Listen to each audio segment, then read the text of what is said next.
Oh mon Dieu, c'est le retour de cette série incroyable sur TF1 HPI, la dernière partie de la dernière saison.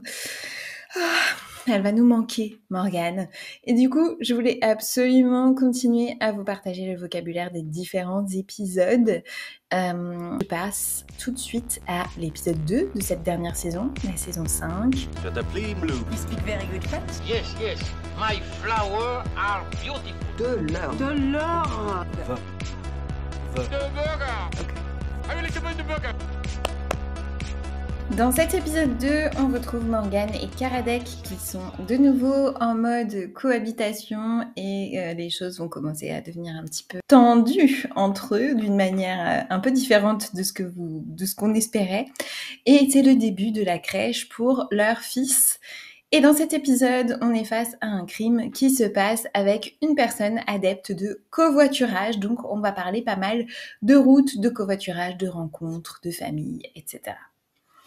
La première expression que je voulais partager avec vous, c'est couper les ponts. Couper les ponts, donc avec sa famille, mais ça peut aussi être avec quelqu'un de spécifique. Couper les ponts, ça veut dire couper le contact, cesser définitivement tout contact avec quelqu'un. Couper les ponts. Une expression assez intéressante, je trouve. Qu'est-ce que j'en sais, moi? Je trouvais que cette expression était très française et on ne sait pas pourquoi il y a du « en » là-dedans. Enfin, c'est vraiment une expression à part entière que vous pouvez garder quand on vous parle de quelque chose et que nous, on n'a aucune connaissance sur ce sujet et que je suis censée savoir quelque chose à ce propos, par exemple. Donc, mais qu'est-ce que j'en sais, moi? Ou même, on peut aussi l'utiliser si quelqu'un répond à quelque chose et que nous, on a l'impression qu'en fait, il connaît rien à ce sujet. On peut dire, mais qu'est-ce que t'en sais, toi? Qu'est-ce que t'en sais, toi? Ça va de soi? Ça va de soi? Ça va de soi? Ça va de soi? Ça veut dire, c'est logique, c'est évident, bien sûr, ça va de soi. Il habite pas la porte à côté, expression très morganesque, mais que, en fait, on pourrait tous utiliser aussi. Il habite pas la porte à côté, ça veut dire il habite loin, en fait. Il habite pas la porte à côté, quoi. Il habite pas la porte à côté, il habite loin. Quand on parle du loup, on utilise cette expression et parfois on la termine, on dit quand on parle du loup, on en voit la queue. Mais quand on parle du loup, ça veut dire quand on parle de quelqu'un qu'on n'a pas... qui peut être aussi peut-être un peu dangereux ou qui nous fait peur ou on parle mal de cette personne. Parfois aussi quelqu'un qu'on connaît, hein, mais il y a quand même cette idée de loup comme quelque chose de pas très sympathique en général. Donc quand on parle du loup, ça veut dire quand on était en train de parler de quelqu'un et la personne arrive à ce moment-là ou elle est mentionnée à ce moment-là, par exemple. Faire profil bas, ça veut dire se faire discret, éviter d'attirer l'attention, exactement. Après sa bêtise, il a préféré faire profil bas pendant quelques jours, faire profil bas. Reprendre du poil de la bête, reprendre du poil de la bête. On dit ça quand quelqu'un était peut-être un peu fatigué ou un peu malade et il va mieux, quoi. Il a repris du poil de la bête, ça veut dire il est plus en forme, il a retrouvé son énergie, sa forme, etc. Il a repris du poil de la bête. Donc par exemple ici, après sa grippe, il commence à reprendre du poil de la bête ou il a repris du poil de la bête. Ah bah dis donc, t'as repris du poil de la bête. Avoir du cran, ça veut dire avoir du courage, de l'audace, oser faire quelque chose, avoir du cran. Elle a du cran d'avoir affronté son patron comme ça. Avoir du cran. Des branques, et parfois, donc ça c'est Morgane, hein, bien sûr, qui dit ça, c'est assez familier, assez péjoratif, c'est presque aussi un peu une insulte, des branques, et la forme un peu plus longue, ce serait des branquignoles. Des branquignoles, c'est des personnes assez incompétentes, pas très sérieuses, des branques. Par exemple, cette entreprise n'embauche que des branques, rien n'est jamais fait correctement. Bon, vraiment, c'est quelque chose d'assez familier, assez péjoratif, c'est quand même dans la catégorie des insultes. Des pecnos, encore quelque chose un peu insultant, péjoratif, familier. Un pecno ou des pecnos, c'est des personnes souvent de la campagne, considérées comme pas très cultivées, raffinées, c'est des pecnos. Être bègue, je sais pas si vous connaissiez ce mot, donc là on est sur du vocabulaire courant. Quelqu'un qui est bègue, c'est quelqu'un qui a des difficultés de prononciation et qui va parfois répéter un peu certaines syllabes de manière involontaire. On dit être bègue et le verbe c'est bégayer. Donc c'est un trouble de la parole. Bégayer, il bégaye, il est bègue. Un souffre-douleur, c'est une personne qui subit régulièrement les moqueries ou les mauvais traitements des autres. Parfois, dans le langage familier aussi, on utilise une tête de turc. J'aime pas beaucoup cette expression puisque du coup, elle a un petit côté un peu raciste. Mais en tout cas, un souffre-douleur, ça marche. C'est quelqu'un qui est toujours la personne qu'on va aller embêter ou dont on va aller se moquer. Dans un groupe, parfois il peut y avoir un souffre-douleur. Bousculer, donc taper quelqu'un ou pousser quelqu'un sans le faire exprès ou le faire bouger brusquement, ça dépend. En général, bousculer, c'est un peu brusque, c'est assez... disons que c'est inattendu, mais c'est pas forcément poussé de manière volontaire, quoi. Par exemple, quelqu'un qui vous tape dans l'épaule dans la rue ou dans les escaliers, il vous bouscule.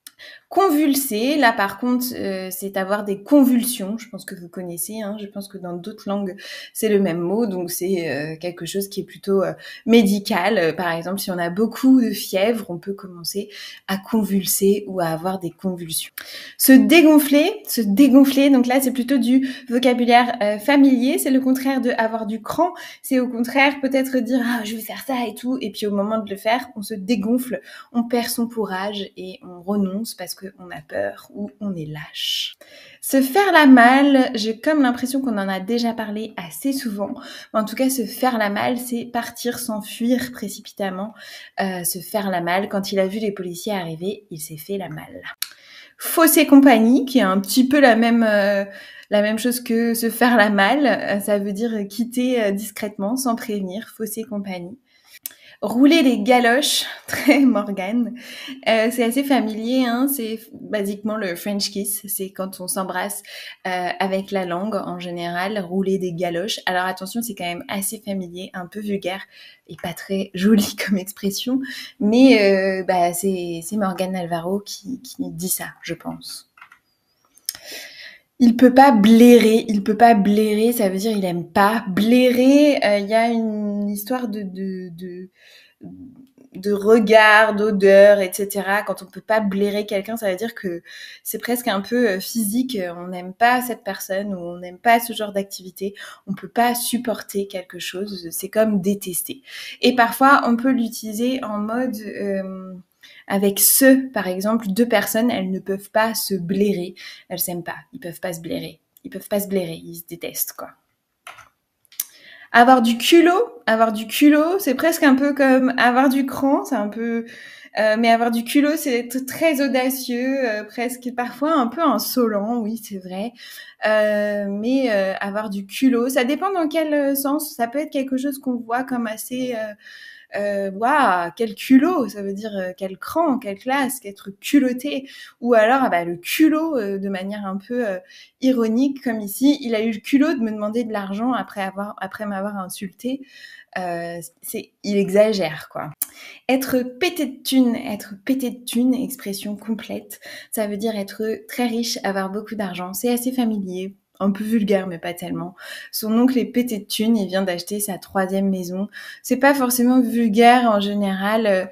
C'est rare qu'une personne elle dise je suis pété de thunes. C'est plutôt pour parler des autres ou pour critiquer. Ça peut être aussi comme ça, être pété de thunes.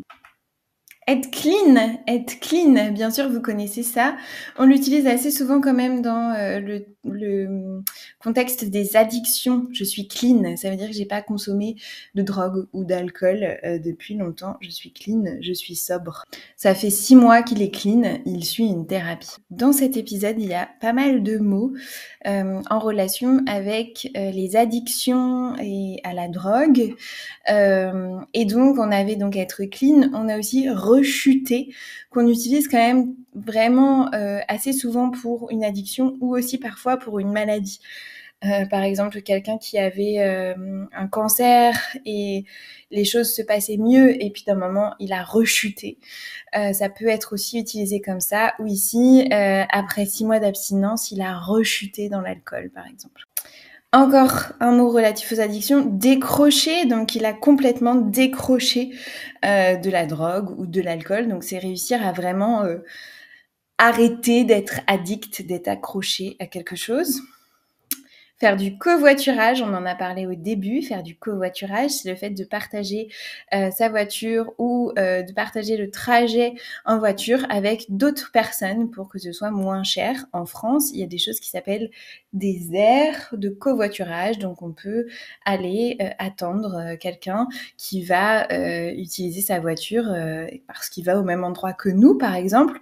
Et puis, il y a des applications pour ça, j'imagine que chez vous aussi. Ici, ce qui est très utilisé, c'est Blablacar, par exemple.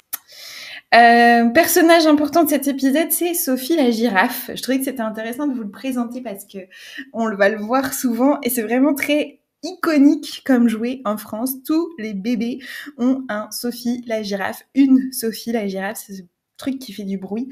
Vraiment, c'est quelque chose de presque obligatoire. Pour les bébés français, je ne sais pas si par chez vous aussi, mais d'avoir une Sophie la girafe donc, ou d'offrir une Sophie la girafe. Donc c'est un jouet qu'on peut mordre et qui fait du bruit. Un mégot de cigarette, donc c'est la partie à la fin de la cigarette, on appelle ça le mégot. Une calvitie, c'est quand on commence à perdre ses cheveux ici sur le haut du crâne, plus souvent pour les hommes. Donc c'est quand on commence à perdre ses cheveux quelque part, on parle de calvitie. Faire un topo, faire un brief, faire un exposé assez rapide d'une situation. On va faire un topo, je te fais un topo, tu me fais le topo. Et enfin, se lâcher dans les commentaires, ça veut dire s'exprimer librement et parfois un peu trop son opinion dans les commentaires sur internet. Je ne vous recommande pas trop de vous lâcher dans les commentaires, s'il vous plaît. Bon, si, vous pouvez bien sûr commenter cette vidéo, mais sans vous lâcher, c'est-à-dire... quand on dit se lâcher dans les commentaires, ça veut dire aussi un peu lâcher son éducation aussi, dans le sens où on va dire un peu tout et n'importe quoi, des choses qu'on ne dirait pas forcément dans la vraie vie. Il y a ça dans cette notion de se lâcher dans les commentaires. N'hésitez pas à me dire si vous avez vu cet épisode numéro 2 de la saison 5, ici, dans les commentaires, et si vous voulez la suite des épisodes de Morgane Alfaro, si vous voulez que j'aille décrypter le reste du vocabulaire, je le ferai avec plaisir. Et il faut déjà aussi que je recommence la saison 1 pour continuer ces vidéos. Dites-moi si ces vidéos, elles vous sont utiles pour être sûr que je les continue. Ça me prend un peu de temps d'aller chercher le vocabulaire dans tous les épisodes. Donc si vraiment ça vous est utile, je continue. Si vous pensez que c'est pas le plus important et qu'il y a d'autres sujets que vous aimeriez voir abordés ici, n'hésitez pas à me le dire aussi. Je vous remercie en tout cas de votre attention. N'hésitez pas à mettre un like, un commentaire tranquille sous cette vidéo et à partager cette vidéo avec quelqu'un qui pourrait en avoir besoin. Je vous remercie beaucoup pour votre attention et je vous dis à très bientôt dans une prochaine vidéo.